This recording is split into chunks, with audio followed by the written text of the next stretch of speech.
Good morning, students.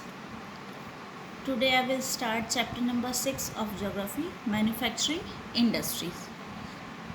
कल हमने sugar industry के बारे में पढ़ा था, ठीक है। क्यों वो जो है सीजनल जो है उसमें नेचर में जो है सीजनल है और सुटेबल क्यों है कोऑपरेटिव सेक्टर के लिए, कितना सुक्रोज कंटेंट जो होता है वो और उन सब के बारे में हमने पढ़ा था। आज हम पढ़ेंगे केमिकल इंडस्ट्रीज़, ठीक है। इसमें आपके एग्ज़ाम में क्वेश्चंस भी आते हैं केमिकल इंडस्ट्रीज़ पे और फर्टिलाइज़र इंडस्ट्रीज़ पे, ठीक है, क्योंकि आपके जो है प्रॉब्लम आती है एनवायरनमेंट पे, इसलिए इसको लेकर के क्वेश्चंस बनते हैं आपके, इसलिए इम्पॉर्टेंट। और ये जो फैक्ट्स मैं बता रही हूँ आपको वो आपके लिए इम्पॉर्टेंट है। अगर आपके वेरी शॉर्ट या शॉर्ट में या लॉन्ग में इस तरीके का क्वेश्चन आता है केमिकल इंडस्ट्रीज़ पे शॉर्ट नोट पे, या कैसे भी करके केमिकल इंडस्ट्रीज़ के बारे में आपसे पूछते हैं, तो आपको इसी तरीके से फैक्ट्स जो है लिखने होंगे कि केमिकल इंडस्ट्रीज़ जो है 3% ऑफ द जीडीपी जो है आपके इंडिया की उसको कंट्रीब्यूट करती है। यानी chemical industries contribute 3% of the GDP to our country. हमारे इंडिया में ये 3% जो है जीडीपी में जो हमको कंट्रीब्यूट करती है हमारी केमिकल इंडस्ट्रीज़, ठीक है। सेकेंड है आपके third largest in Asia. Asia में देखें तो थर्ड लार्जेस्ट जो है ये इंडस्ट्रीज़ के रूप में आपके केमिकल इंडस्ट्रीज़ आती हैं। तो एशिया में इसकी थर्ड लार्जेस्ट पोजीशन और आपके 12th place in the world in term of its size. और इसके साइज़ के अकॉर्डिंग जो है ये वर्ल्ड में जो है 12th प्लेस पे आपकी ये केमिकल इंडस्ट्रीज़ आती है, ठीक है। तो 3% तो आपके जीडीपी में कंट्रीब्यूशन करता है। थर्ड पोजीशन पे जो है लार्जेस्ट है ये एशिया में, और 12th प्लेस पे है ये आपके वर्ल्ड में, वो भी in term of its size के अकॉर्डिंग, ठीक है। ये हो गया आपका केमिकल इंडस्ट्रीज। इसके आगे कंटिन्यू करते हैं हम लोग।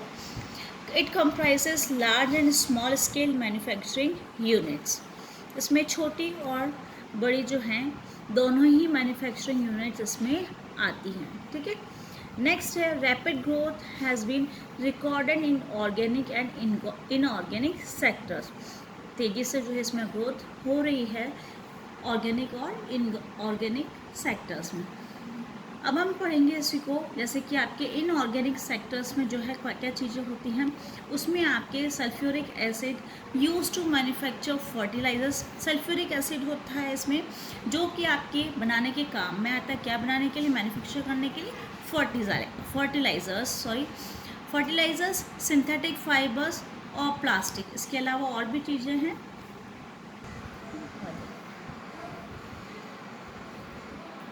और soda ash to make glass. उसके अलावा सोडा ऐश भी हम यहाँ पे यूटिलाइज़ किया जाता है, मैन्युफैक्चर किया जाता है ताकि उससे आपके ग्लास बना सकते हैं। To make glass, soaps and detergents, paper and caustic soda, ठीक है। तो ये सोडा ऐश जो है इन सब चीज़ों को बनाने के लिए केमिकल इंडस्ट्रीज़ में यूटिलाइज़ किया जाता है, ठीक है। फिर हम पढ़ते हैं ऑर्गेनिक केमिकल्स। उसमें क्या क्या इंक्लूड होता है? उसमें पेट्रोकेमिकल्स होते हैं जो कि आपके यूटिलाइज़ करते हैं।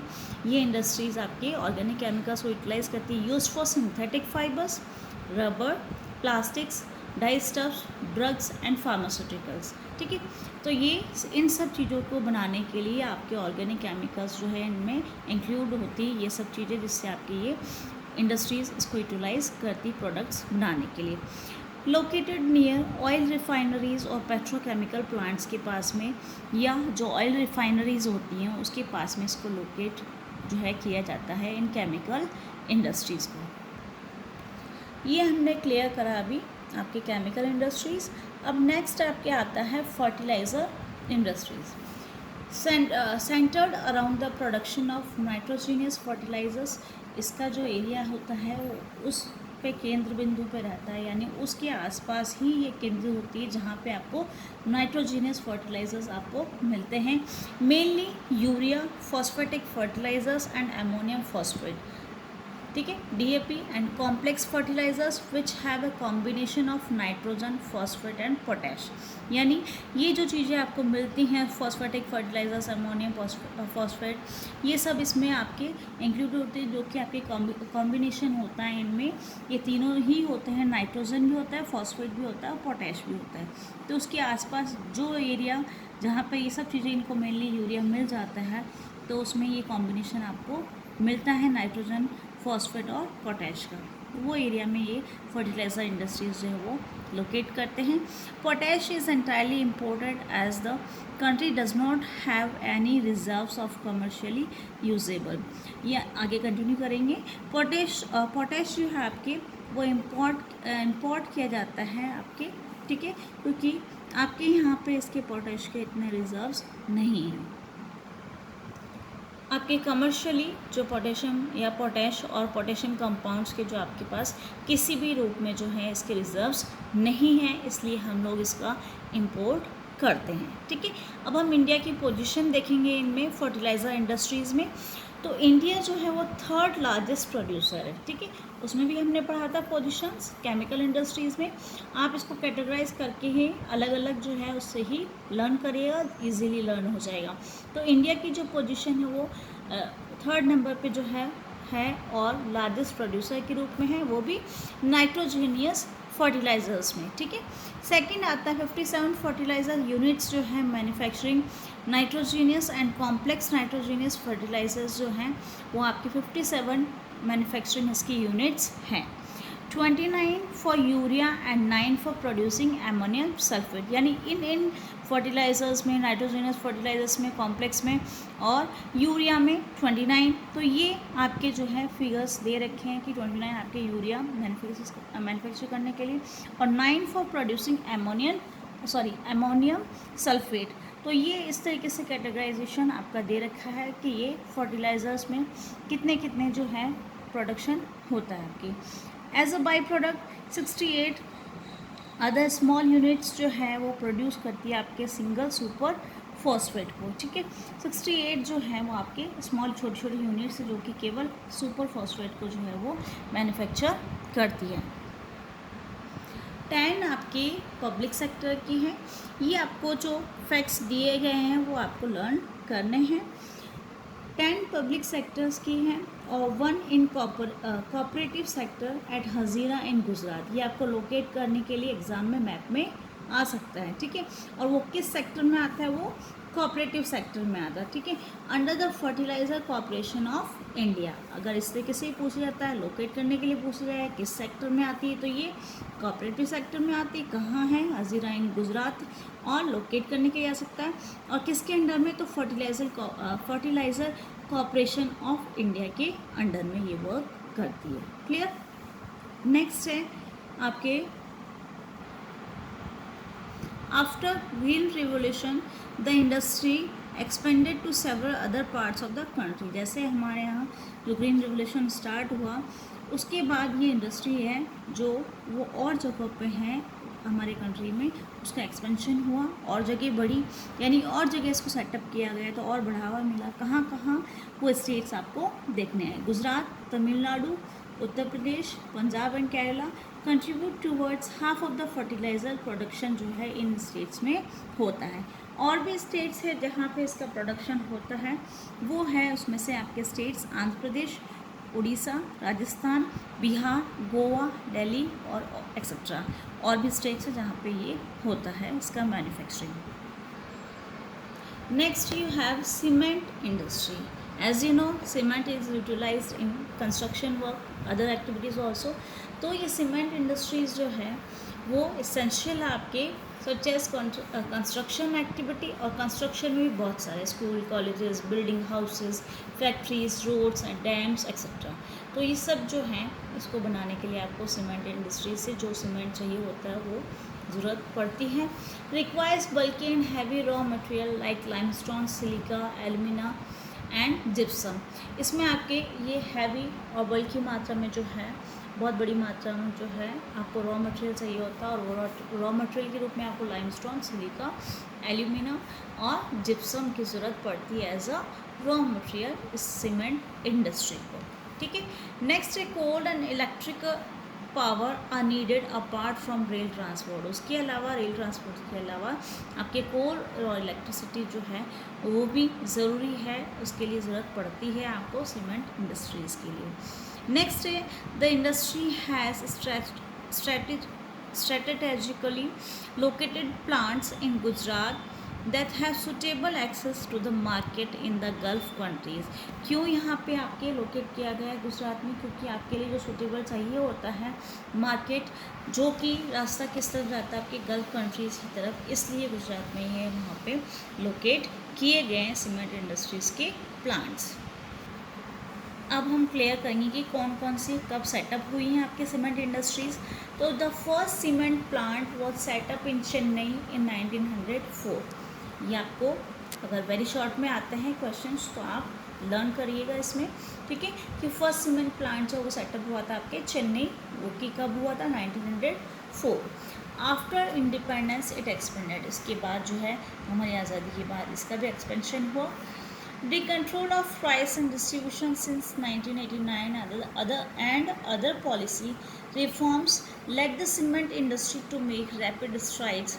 यानी जो प्राइसेस पर कोई कंट्रोल नहीं होना, जो आपका डिस्ट्रीब्यूशन है उसमें भी कंट्रोल नहीं होना, जो कि हमारे 1989 से ही चल रहा है ऐसा, उसकी वजह से क्या होता है आपकी और जो पॉलिसीज़ आए उसमें जो चेंजेस हुए उससे क्या हुआ आपके सीमेंट इंडस्ट्री जो है उसका रैपिड प्रोग्रेस हुई है। स्ट्राइड्स का मतलब यहाँ पे प्रोग्रेस से या ग्रोथ से है। और वो ग्रोथ जो है वो किस फील्ड में? In capacity, process, technology and production, यानी इन सब एरियाज़ में इसको प्रोग्रेस हुआ है। किसका? सीमेंट इंडस्ट्रीज़ का। क्लियर? नेक्स्ट है 128 large plants and 332 mini cement plants in the country we are having presently, ठीक है। और उसके अलावा हम पढ़ेंगे इसकी क्वालिटी के बारे में कि इम्प्रूव क्वालिटी जो है उसकी वजह से क्या चेंजेस हुए उसके बारे में।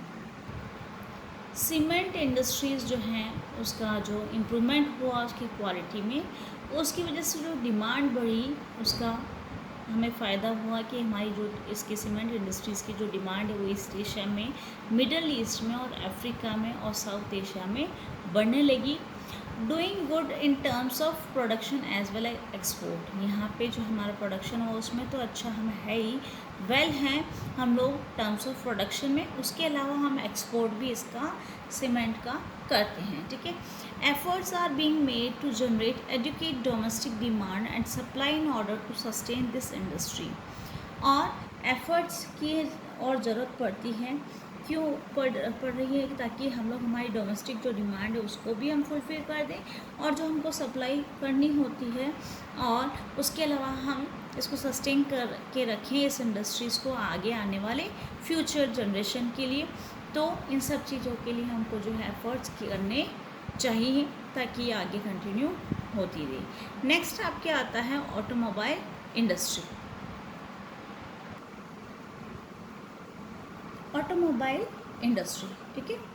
It provide vehicle for quick transport of goods, services and passengers. आपको पता है ऑटोमोबाइल इंडस्ट्रीज़ जो आपके लिए प्रोडक्ट्स बनाती है उसके लिए व्हीकल्स वगैरह जो है आपको प्रोवाइड करती है, जिससे क्या होता है कि आपके जो क्विकली ट्रांसपोर्टेशन हो जाता है जो भी गुड्स और सर्विसेज या पैसेंजर्स जैसे रेलवेज़ वगैरह से आप लोग जो है इसको यूटिलाइज़ करते हैं ताकि आपको जो है कम समय में वहाँ पे आप पहुँच जाएँ। Like trucks, buses, cars, scooters etcetera are manufactured in India. हमारे यहाँ पे ये सब चीज़ें 2 wheelers, 3 wheelers, buses, cars, trucks, ये सब चीज़ें जो हैं इस ऑटोमोबाइल इंडस्ट्रीज़ के द्वारा हमारे यहाँ इंडिया में बनाए जाते हैं। After liberalisation the coming in of new and contemporary models stimulated the demand for vehicles in the market। क्योंकि लिबरलाइजेशन हमारे यहाँ स्टार्ट हुआ उसके बाद जो है और नए नए जो है आपके जो मॉडल्स इसमें आने लगे हैं, और उसकी वजह से क्या है स्टिमुलेशन मिला लोगों को और वो इसकी तरफ और आकर्षित हुए, और नए मॉडल्स वगैरह की वजह से आपके जो नए नए आते हैं चेंजेस होकर के उन मॉडल्स की वजह से इसकी डिमांड बढ़ने लगी व्हीकल्स की इन द मार्केट।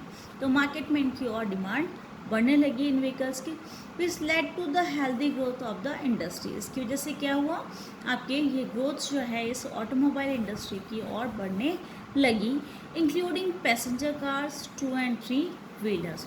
इसमें आपके कार्स, 2 व्हीलर्स, 3 व्हीलर्स जो है जिसमें आपके चेंजेस होते, तो आप लोग को भी पता है, आप लोग भी खरीदते हैं स्कूटीज़ वगैरह, जैसे कोई नई आती है उसी तरीके से आप लोग उसको जो है खरीदना चाहते हैं। This industry had experienced a quantum jump in less than 15 years. 15 सालों में अगर देखें तो उससे भी कम में जो है इसका जंप हुआ है, एक्सपीरियंस करा है, यानी तेज़ी से इसमें बढ़ोतरी हुई है।